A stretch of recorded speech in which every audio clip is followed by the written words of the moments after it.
At 10 News Weather Authority from the JES Weather Center.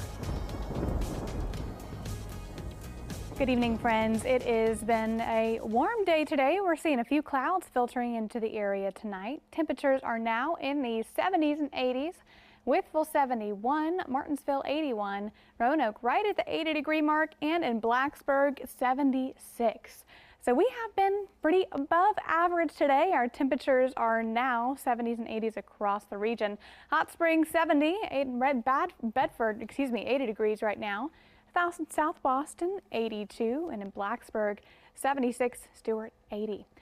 We have been in this pattern for the past couple of days of above average temperatures, and for the past few days we have been dry, barring those stronger storms that moved through last Friday.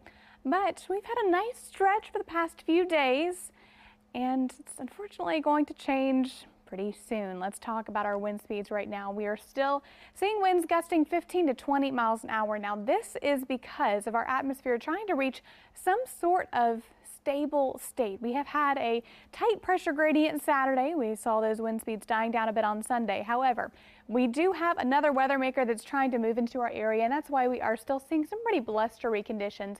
But overnight tonight, that will eventually diminish.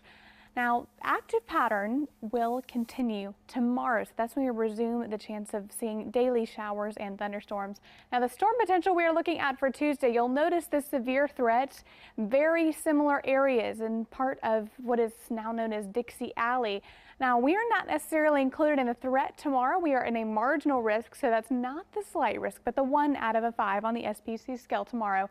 And what we're looking at is mainly gusty winds and heavy rainfall. Hopefully we'll see enough cloud cover to tamp down the stronger storms in our area, but we still have that moisture that is being brought into our region due to the upper level flow and another weather maker on top of it. So let's talk futurecast for the next couple of hours. We will have a few clouds filtering in and out of the area, but gradually clearing overnight into early Tuesday morning.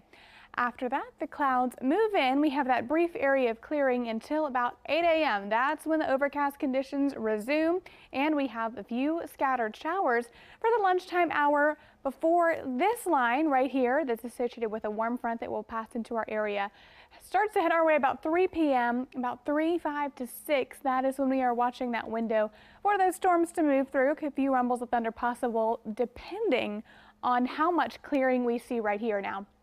This particular model is suggesting that we see a little more cloud cover, so that could help us out with those gusty winds, and heavy rainfall might prevent a little bit of that. We dry things out mostly overnight into Wednesday and resume early Wednesday morning with this when the actual front comes through that's associated with the low pressure system. This line of showers overtakes the area overnight into early Wednesday morning. Zone by zone, low temperatures tonight are in the 40s and 50s, with our 7-day back in the 70s and 60s with daily rain chances Tuesday through Thursday. John, Rachel.